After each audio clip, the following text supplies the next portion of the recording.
கடல் தந்த குழந்தை. பல ஆயிரம் வருஷத்துக்கு முன்னாடி காஞ்சி சாம்ராஜ்யம் சந்ததி இல்லாமல் முடிஞ்சிருச்சு. மன்னன் இல்லாத நாடு பாழா போயிடுமேன்னு அங்கே இருந்த மக்கள் நினச்சி கவலைப்பட்டாங்க.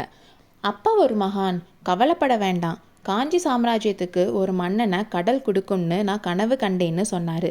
அவர் சொன்னதில் இருந்தே கடற்கரை பக்கத்தில் காவல் போட்டு வச்சுருந்தாங்க. ஒரு நாள் அந்த கடற்கரைக்கு கப்பல் ஒன்று வந்துச்சு. அது எந்த நாட்டு கப்பல்னு யாருக்கும் தெரியாது, எங்கே இருந்து வந்துச்சுன்னு யாருக்கும் தெரியாது. கரையில் இருந்தவங்க அந்த கப்பலை பார்த்துட்டு இருந்தப்பவே திடீர்னு புயல் காற்று வீசுது.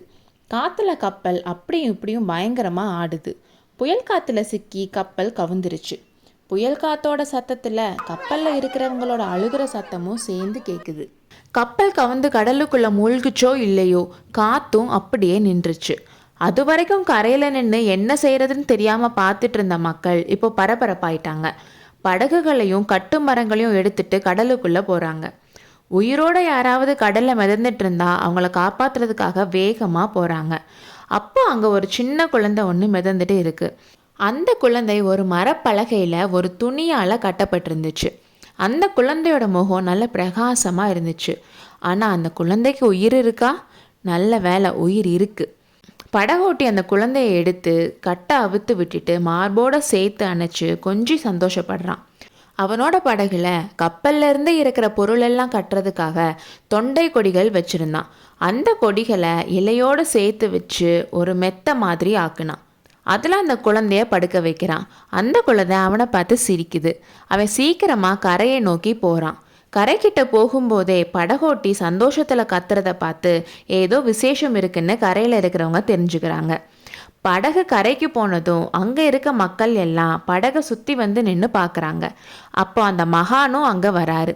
அந்த குழந்தைய பார்த்துட்டு, நான் கனவுல பார்த்த புதிய காஞ்சி மன்னன் இவன் தான், இவனோட சந்ததிகள் காஞ்சி சிம்மாசனத்தில் உட்காந்து 1000 ஆண்டுகள் ஆட்சி செய்ய போகிறாங்கன்னு சொன்னார். அந்த மகான் அந்த குழந்தைக்கு இளந்திரையன்னு பேர் வைக்கிறாரு. தொண்டை கொடியில் எடுத்து வந்தனால தொண்டைமான்ற பேரும் இவனுக்கு பொருத்தமாக இருக்கும். இவனால் இனி காஞ்சி ராஜ்யத்துக்கு தொண்டை மண்டலன்ற பேர் கிடைக்கும்னு சொன்னார். அடுத்தடுத்த காலத்தில் வந்த புலவர்களுக்கு பல்லவ குலத்தை கடல் கொடுத்துச்சுன்னு சொல்ல மனசு வரல. அதனால் கடல் தந்த குழந்தை சோழ வம்சத்து குழந்தைன்னு சொன்னாங்க. சோழ குலத்தில் பிறந்த ஒரு ராஜகுமாரன் கடல்ல பயணம் செஞ்சுட்டு இருந்தப்போ மணிப்பல்லவன்ற தீவுக்கு போயிட்டான். அங்க இருந்த அரசனோட மகள் பீலிவளையை காதலிச்சு கல்யாணம் பண்ணிக்கிட்டதாகவும் அவங்களுக்கு ஒரு குழந்தையும் பிறந்ததாகவும் அவங்க எல்லாரும் சோழ நாட்டுக்கு திரும்பி வரப்போ கப்பல் கவுந்து அதுல தப்பி பிழைச்ச குழந்தை தான் தொண்டைமான் இளந்திரையன்னு கற்பனை செஞ்சு சொன்னாங்க. வடநாட்டு புலவர்கள் பாண்டவர்களோட குரு துரோணரோட மகன் அஸ்வத்தாமனோட பரம்பரையில் வந்தவங்க தான் பல்லவர்கள்னு அவங்க ஒரு கதை சொல்கிறாங்க.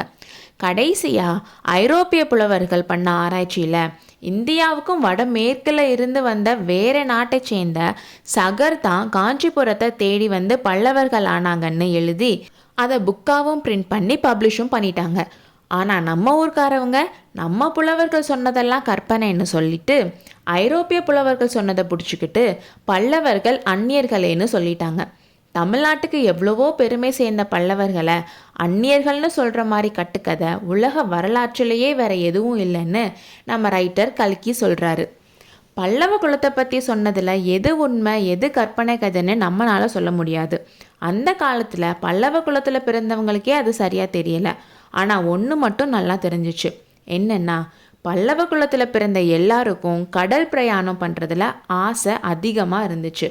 பல்லவர் ஆட்சி பண்ண காலத்தில் தமிழ்நாட்டுக்கும் வெளிநாடுகளுக்கும் கடல் வாணிகம் ரொம்ப பெருசாக நடந்துச்சு. கப்பல்கள் வந்து போகிறதுக்கு கடற்கரை பக்கத்தில் நிறைய துறைமுகம் கட்டி வச்சுருந்தாங்க. அதில் முக்கியமானது தான் மாமல்லபுரம். மகேந்திர சக்கரவர்த்தியோட காலத்துக்கு முன்னால் அந்த துறைமுகத்தில் கடைகளும் மண்டபங்களும் தான் இருந்துச்சு. மகேந்திர பல்லவர் ஆட்சி காலத்தில் அங்கே அரசாங்க அதிகாரிகளையும் சிற்பிகளையும் தங்க வச்சாரு. அந்த துறைமுகத்தில் சிற்ப வேலை ஆரம்பிக்கிறதுக்கு காரணமாக இருந்த நரசிம்மரோட நிக்நேமையும் அந்த ஊருக்கு வச்சாரு. முதலாக அந்த துறைமுகத்தில் சிற்ப வேலை ஸ்டார்ட் பண்ணணும்னு எந்த இடத்துல நின்று அப்பாவும் பையனும் முடிவு பண்ணாங்களோ அதே இடத்துல சென்ற அத்தியாயங்களில் கூறிய சம்பவங்கள் நடந்த தினத்துக்கு மறுநாள் பிற்பகலில் சக்கரவர்த்தியும் மாமல்லரும் நின்று கொண்டிருந்தார்கள். அடுத்த அத்தியாயத்தில் சந்திப்போம்.